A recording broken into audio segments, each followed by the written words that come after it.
Hai semua, selamat datang di channel Baca Saham. Pada video ini, kita akan membahas satu topik dengan judul, tapi seperti biasa, semua pembahasan ini bukan rekomendasi dan hanya informasi. Ingat, kerugian kamu tanggung sendiri ya.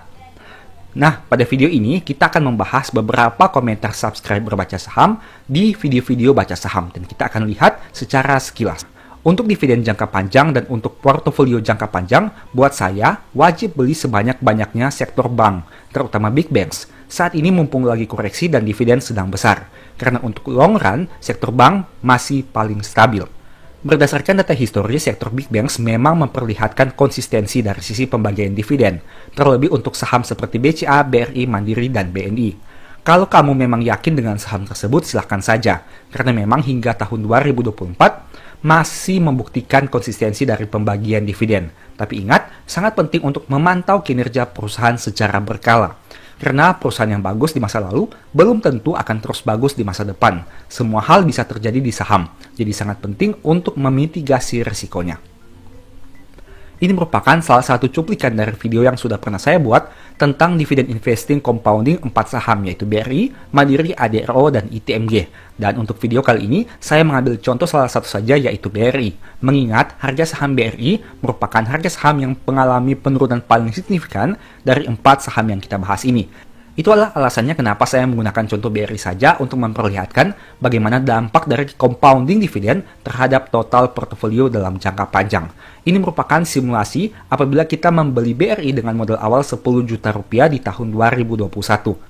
Saya sudah menjelaskan detail pembahasannya pada video ini, silahkan kamu nonton sendiri di situ. Tapi pada intinya, dengan modal awal 10 juta rupiah dan kita compoundingkan dividennya, ingat kita hanya setor satu kali saja, yaitu 10 juta dan dividennya yang kita gulung. Total lembar saham yang kita miliki akan menjadi cukup signifikan, yaitu 2.939. Nah, dari 2.939 ini, sebenarnya kita hanya mengeluarkan uang untuk membeli 2.398 lembar saham.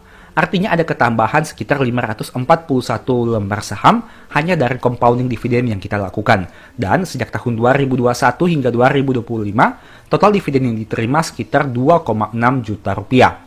Itu artinya jika kita mengasumsikan bahwa lembar saham terkini adalah 2.939 dan kita gunakan harga saham 4.000 saja, yang mana saat video ini dibuat mungkin harga BRI sudah di atas 4.000. Jumlah dana kita menjadi 11.754.000 sekian. Itu artinya portofolio masih tumbuh 17,54% sejak tahun 2021 hingga tahun 2025. Angka ini jauh lebih baik dibandingkan kinerja saham BRI itu sendiri yang turun dan menghasilkan kerugian apabila kamu lihat dalam 5 tahun terakhir. Artinya, mungkin saja masih ada floating loss yang akan kamu derita. Tapi di sisi yang lain, apabila kamu memanfaatkan compounding dividen ini dalam jangka panjang, sebenarnya dividen ini dapat menjadi penolong apabila harga saham mengalami penurunan signifikan.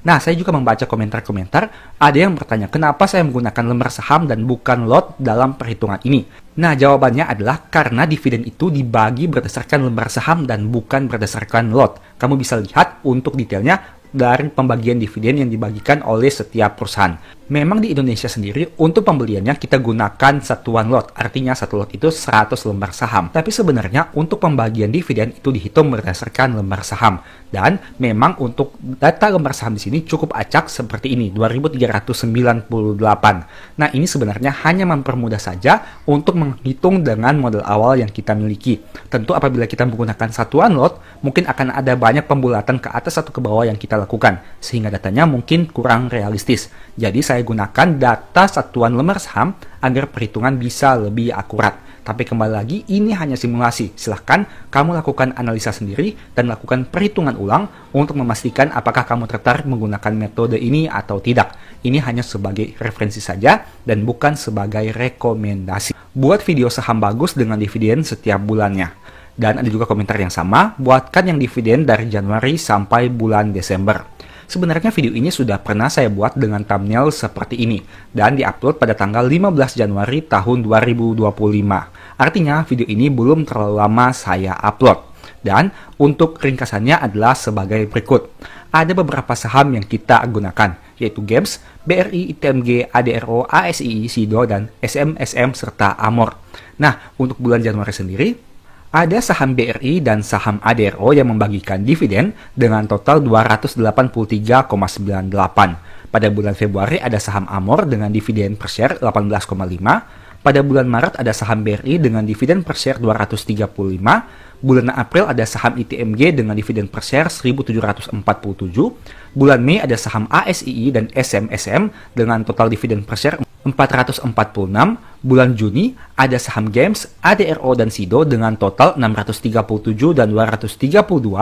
Bulan Juli ada saham SMSM dengan dividen per share 40. Bulan Agustus saham SMSM lagi dengan dividen per share 35.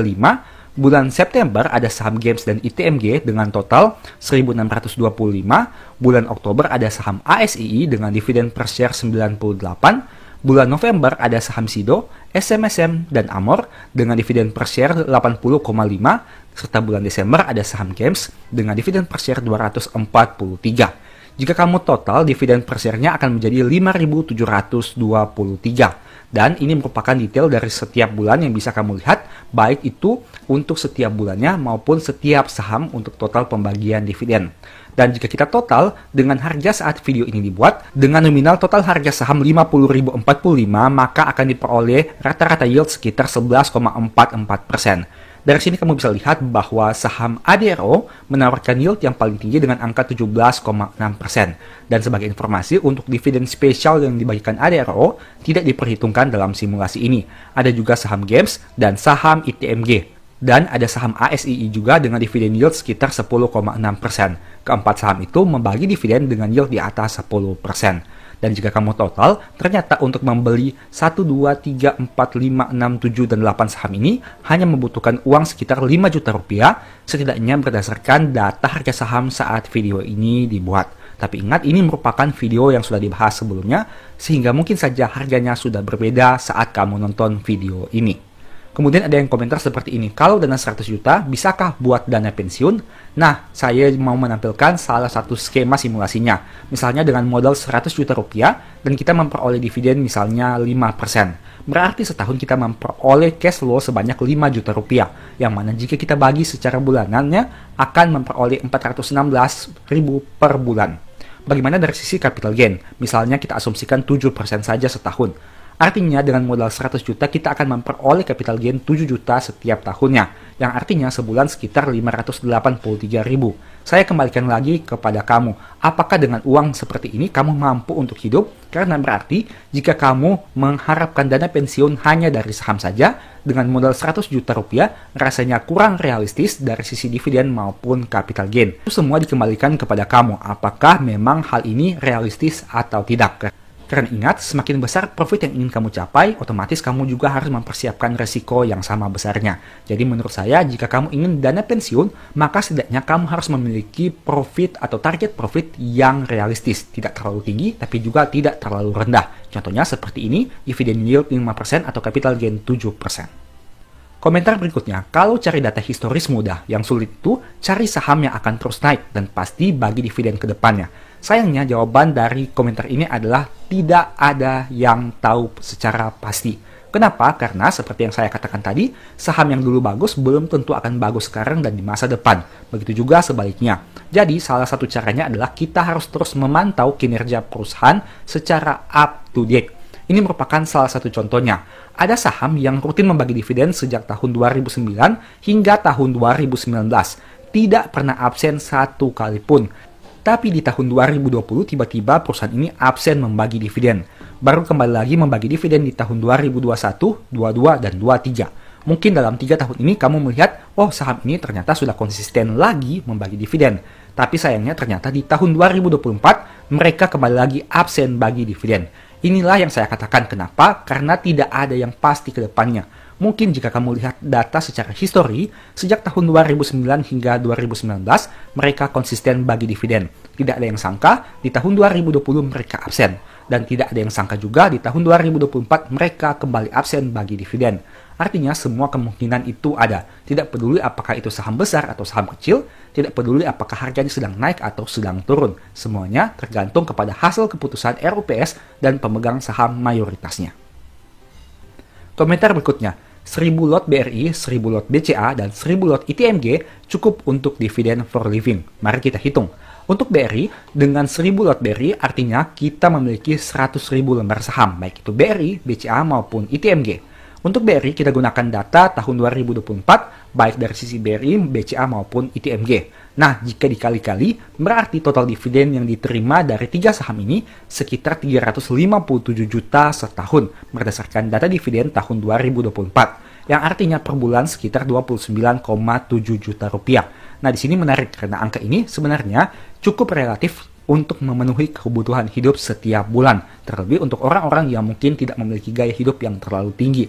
Tapi masalahnya di sini, dengan harga saham BRI 4.260, BCA 9.600, dan ITMG 26.425, kita membutuhkan dana sekitar 4 miliar rupiah. Ini yang jadi masalah. Apakah kamu memiliki uang sebanyak ini untuk memperoleh dividen sebanyak ini juga? Tentu tidak semua orang bisa memiliki dividen dengan uang sebanyak itu. Artinya di sini ada perjalanan waktu yang harus kita tempuh untuk memaksimalkan modal yang kita miliki agar dividen semakin besar. Salah satunya seperti yang saya katakan tadi melalui compounding dividen. Ada juga dari top up dana rutin yang kita lakukan melalui dollar cost averaging dan berbagai teknik lainnya yang mungkin bisa kamu terapkan. Artinya, ini juga kamu harus lihat apakah realistis atau tidak. Tapi setidaknya, dengan data ini bisa menjadi target yang ingin kamu capai. Dan itu bagus, karena kamu memiliki motivasi atau tujuan di pasar modal. Tidak hanya sekedar beli dan jual saham, tapi ada target yang ingin kamu capai. Contohnya seperti ini, target memiliki 100.000 lembar saham untuk BRI, BCA, dan ITMG.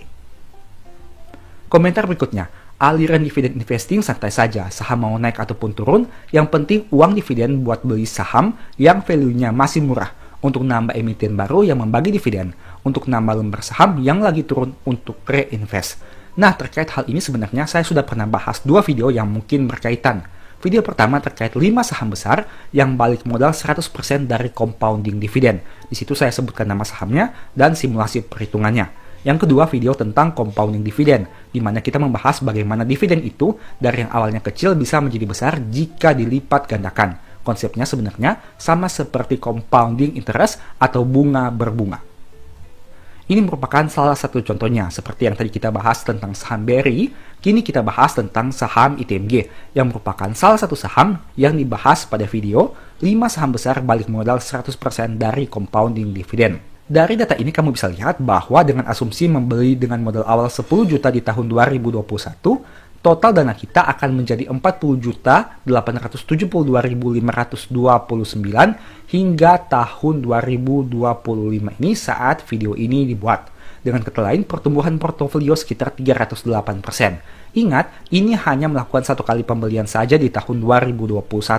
Tapi memang ada beberapa faktor yang mempengaruhi, di mana yang pertama, di tahun 2022-2023, harga saham batubara memang mengalami kenaikan yang signifikan. Selain itu, untuk dividen per share-nya juga naik signifikan. Kamu bisa lihat di sini, dari yang awalnya Rp1.000 naik menjadi Rp3.000 dan Rp4.000. Begitu juga naik hingga Rp6.400 di tahun 2023. Hal itulah yang memperbesar kemungkinan menerima dividen yang lebih banyak. Dengan modal 10 juta, kamu memperoleh dividen 7 juta di bulan April tahun 2023. Contohnya seperti itu, sehingga itu juga harus kamu pertimbangkan.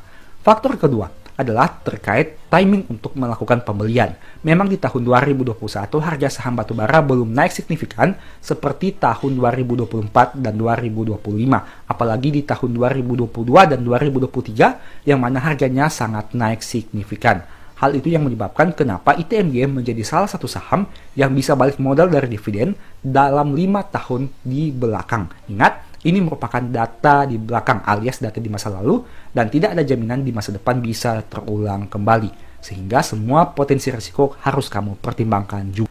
Komentar berikutnya, ingat PBV tinggi tidak menjamin perusahaan itu jelek. PBV tinggi bisa saja menunjukkan kalau perusahaan tersebut laku dan diperebutkan di mata investor karena imbal hasil yang tinggi. Ini merupakan salah satu contoh saham yang PBV-nya tinggi. Bahkan PBV-nya pernah mencapai angka 70 kali, tapi kini hanya 18,82 kali.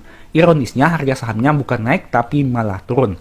Artinya memang PBV tidak menjadi jaminan bahwa harga saham itu akan terus naik.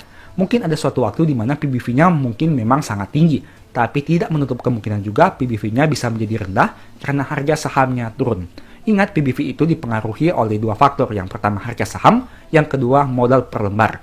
Apabila kinerja perusahaan terus naik, mungkin PBV-nya bisa jadi rendah meskipun harga sahamnya tetap. Di sisi yang lain, apabila kinerjanya tetap tapi harga sahamnya naik, PBV bisa menjadi lebih tinggi.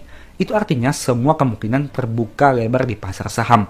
Tidak memang menjamin PBV tinggi perusahaan itu jelek, tapi sebaliknya tidak juga menjamin PBV tinggi perusahaan itu bagus. Artinya PBV ini memang relatif, setiap orang punya tolak ukurnya masing-masing.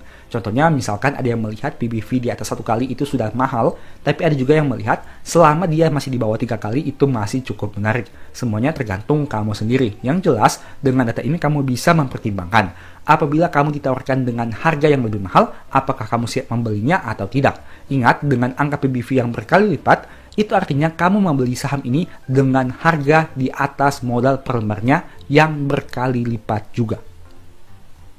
Komentar berikutnya, di video untung rugi kalian tanggung sendiri, jadi nggak usah lihat video review seperti ini, karena hanya menebak-nebak.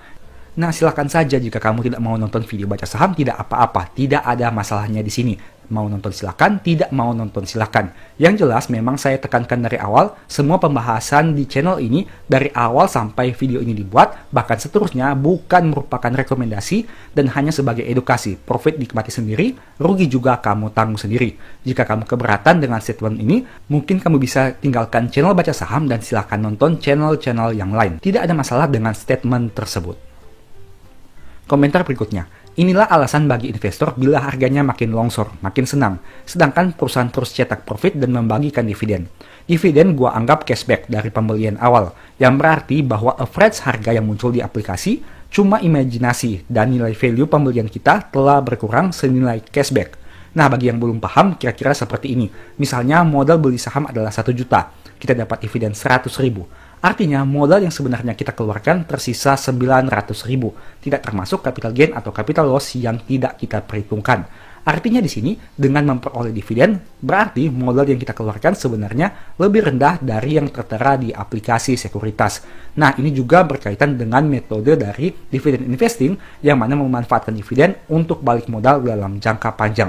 Semakin banyak dividen yang kita terima, berarti modal yang kita keluarkan menjadi semakin kecil secara realita, karena sudah dikurangi dengan dividen yang kita terima selama melakukan pembelian saham tersebut. Komentar berikutnya, lama-lama dividen lebih tinggi dari harga saham itu sendiri. Ya, itu mungkin memang bisa terjadi dengan catatan, pertama, laba perusahaan terus tumbuh dengan konsisten. Kedua, beli saham di harga yang murah atau saat sedang turun signifikan. Dan ketiga, manajemen perusahaan berkomitmen bagi dividen dengan payout rasio yang stabil setiap tahunnya. Artinya, jika laba perusahaan terus naik, harga sahamnya turun, dan manajemen berkomitmen membagi dividen dengan payout rasio yang sama selama bertahun-tahun, itu merupakan satu signal menarik bagi dividen investor, karena mereka bisa memperoleh saham yang harganya murah dan dividennya berpotensi lebih tinggi di masa depan. Nah, sebagai informasi, apabila kamu tertarik mempelajari tentang dividen lebih detail, mungkin ada 2 ebook baca saham yang bisa berguna bagi kamu. Pertama, strategi nabung saham, kedua, stock for living. Apabila tertarik melakukan pembelian, chat saja pada nomor WA yang tercantum pada video ini. Demikianlah pembahasan singkat pada video ini. Selalu ingat bahwa semua saham yang disebutkan bukan rekomendasi dan hanya bersifat edukasi serta informasi.